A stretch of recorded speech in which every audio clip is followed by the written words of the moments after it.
Ya, baik pemirsa Napak Tilas, kita lanjutkan kembali obrolan dari sesi sebelumnya. Kalau tadi kita sudah mengunjungi satu situs cagar budaya yang ada di Desa Caracas ya. Iya.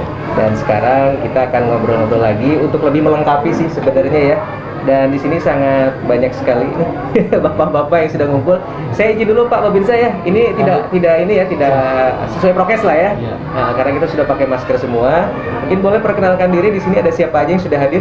Mulai dari sana Pak, silakan Pak. Pak Iwan. Pak Iwan, ke kamera Pak. Pak Iwan. Pak Iwan ya Pak ya. Warga di sini Pak. Ya, keluarga. Oke siap. Kalau Bapak, Pak Ustadz, silakan. Nama saya Toyo Sumargo. Di sini bergerak sebagai ketua yayasan atau tokoh agama. Oke. Selanjutnya Pak. Nama saya Dadang Rohmat, asli Caracas. Asli Caracas, silakan. Nama saya Bapak Unajat, tokoh adat Dusun Caracas 1. Tokoh adat ya Pak ya. Ada di sini. Selanjutnya ada Assalamualaikum warahmatullahi wabarakatuh. Izinkan dan perkenalkan, nama saya Usep, Kepala Desa Caracas. Terima kasih. Oke, selanjutnya Pak. Izin memperkenalkan, nama saya Serma Samsuri, Babinsa Desa Caracas. Lanjutin obrolan yang tadi, karena kan kebetulan saya juga kesini tadi udah izin juga sebelumnya Pak ya, untuk Kepala Lurah juga untuk ngeliput salah satu warisan cagar budaya lah ya Pak ya, yang ada di Caracas ini.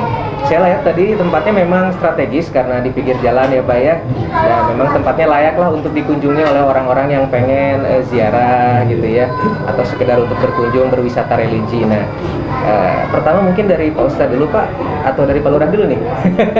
Dari Pak Ustadz dulu ya. Nah, tadi kan sudah ngobrol-ngobrol di sana Pak ya, sama kunciannya Mbak Jenggot ya, juru kunci lah lebih enaknya disebutnya, bukan kuncian ya. Beliau ini kan turun-temurun ya Pak ya, turunan dari tahun 91 katanya sudah jadi juru kunci di situ, dan tentu banyak sekali perubahan ya dari zaman dulu yang mungkin suasananya masih ibaratnya kalau ini bukan gelendingan apa sih Pak, masih bala ya bilangnya. Sekarang udah alhamdulillah udah rapi gitu, udah dibangun gitu ya, udah ada ininya, mulai dibenahi ya Pak ya, sedikit demi sedikit perlahan gitu ya Pak ya. Nah mungkin salah satu yang pengen jadi pertanyaan saya adalah, kan banyak yang ziarah tuh Pak, yang datang berkunjung dari Jakarta, dari Kuningan, dari luar kota juga banyak ya. Kalau dari penduduk sekitar pasti udah banyak juga yang sering ke situ Pak. Nah ternyata tujuannya itu macam-macam Pak ziarah itu. Ada yang katanya ini mah bodor tadi ya Pak ya, ada yang pengen nyandung cina sahur nanti Pak, ada yang pengen naik jabatan dan lain-lain sebagainya gitu. Nah sebenarnya adab yang baik itu apa sih Pak kalau ziarah itu Pak? Kalau melihat dari sisi yang tadi diliput gitu ya, itu mungkin bukan ziarah kubur, tapi ziarah ke petilasan lah. Kalau petilasan, orang sini bilangnya petilasan. Di sana konon katanya gitu kan, ada 3 buah batu yang dianggap itu peninggalan wali, artinya penyebar Islam di daerah sini gitu kan. Nah, kemudian banyak yang berkunjung ke sana atau ziarah ke sana. Ditinjau dari segi adat itu boleh-boleh saja gitu kan. Kenapa Nabi pada awal melarang sejarah? Karena akidah ketika itu masih kurang, keimanan ketika itu masih kurang, karena ada embel-embel dalam ziarah itu meminta kepada penghuni di situ. Taruhlah kalau ziarah kubur berarti penghuni kubur, artinya ahli mayit atau ahli kubur. Kemudian kalau di situ berarti ada sesuatu penunggu di situ gitu kan. Nah mintanya ke situ. Nah ini yang tidak dibolehkan oleh Nabi kan gitu. Ketika masyarakat sudah kuat atau orang sudah kuat dalam keimanan, tidak ada keterkaitan meminta terhadap selain Allah, maka dibolehkan. Nah untuk di sini ya istilahnya mungkin mulai dibenahi gitu hal-hal seperti itu, agar tidak terjadi kemusyrikan pada waktu ziarah. Betul, harus ada edukasi juga Pak masyarakat.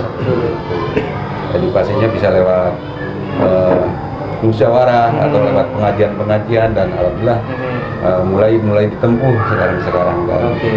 Dan mulai berkurang lah. Kalau hilang sepenuhnya belum, terus terang aja belum. Mungkin kan karena orang yang berkunjung kadang-kadang kuncennya atau juru kuncinya nggak ada, dia sendiri ke situ kan gitu. Nah itu yang perlu diwaspadai. Perlu diwaspadai. Tapi tadi sempat ngobrol juga sama juru kuncinya, ya sedikit-sedikit mungkin kuncinya juga sering edukasi Pak, walaupun secara tidak eksplisit, secara tidak ini gitu langsung. Jadi kalau misalnya Akang tujuannya kesini buat nyandung, ya saya juga mau dong dari dulu nyandung gitu. Tapi kenyataannya kan enggak gitu ya Pak ya, gitu. Ngapain jauh-jauh kesini kalau pengen nyandung mah gitu istilahnya. Kan keinginan-keinginan kayak gitu sebenarnya ya mungkin sah-sah aja mungkin ya, cuman kalau dalam hal agama itu dilarang. Betul sekali. Seperti di sini kondisinya ziarahnya ke petilasan gitu, artinya bukan ke wali, bukan ke ahli kubur, tapi peninggalan gitu. Peninggalan itu juga merupakan konon katanya, bukan konon katanya, dan saya juga yakini kalau emang itu benar petilasan wali, jelas wali meninggalkan berkah kan gitu. Artinya karomah gitu kan, berkah dan karomahnya. Artinya walaupun seperti itu tidak boleh meminta. Umpama di sana kan adanya tungku batu gitu kan, mintanya ke situ nggak boleh. Nah, tadi kan jadi sempat interview juga ngobrol sama Pak Kuncennya, katanya ada beberapa yang datang ke situ tuh karena mimpi. Itu gimana Pak? Itu memang mimpi dari wali apa mimpi dari selain wali gitu? Maksudnya takutnya mimpi dari setan, kan kita nggak tahu ya Pak ya. Terus tiba-tiba disuruh datang ke sini. Itu kalau dari mimpi itu sah-sah aja apa gimana Pak? Sah-sah saja. Sah saja. Karena orang mendapatkan petunjuk itu bisa secara langsung dari orang per orang, seperti itu.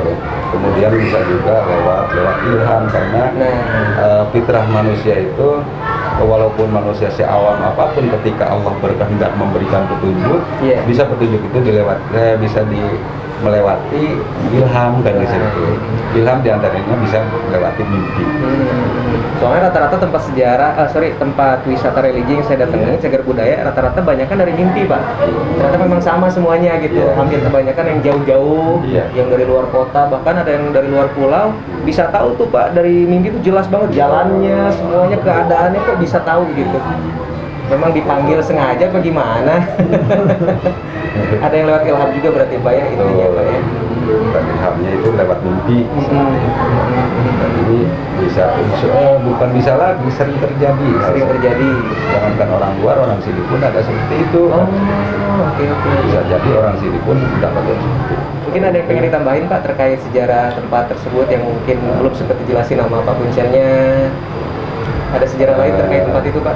Asal usulnya mungkin dari abad berapa pertama kali adanya petilasan itu Pak? Konon katanya, tapi ini juga belum bisa dibuktikan. Peninggalan kan di sana namanya Mbah Buyut Waliarna ya. Iya, Waliarna. Mbah Buyut Waliarna. Kemudian nama Mbah Buyut Waliarna pun bukan di satu tempat aja. Gitu kan. Ada seperti di daerah Patok Besi juga ada Mbah Buyut Waliarna gitu, petilasan ya.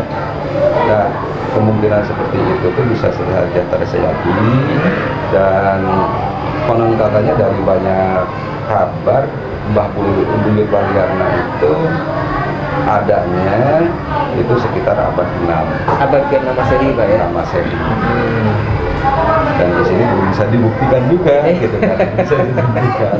Nggak ada semacam prasasti zaman dulu, nggak ada Pak ya? Bukti tertulis, memang selama ini dari mulut ke mulut aja gitu Pak ya. Tapi memang orang sini percaya, karena turun temurun sering diceritain sama nenek moyangnya zaman dulu sampai sekarang Pak ya.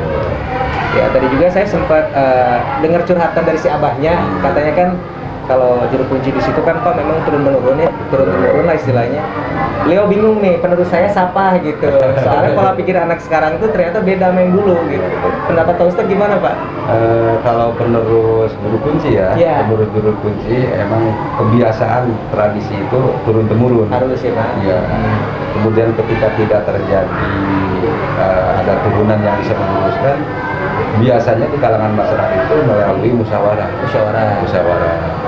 Satu itu, kemudian kedua ada beberapa orang atau tokoh yang mendapatkan ilham juga gitu. Oh gitu?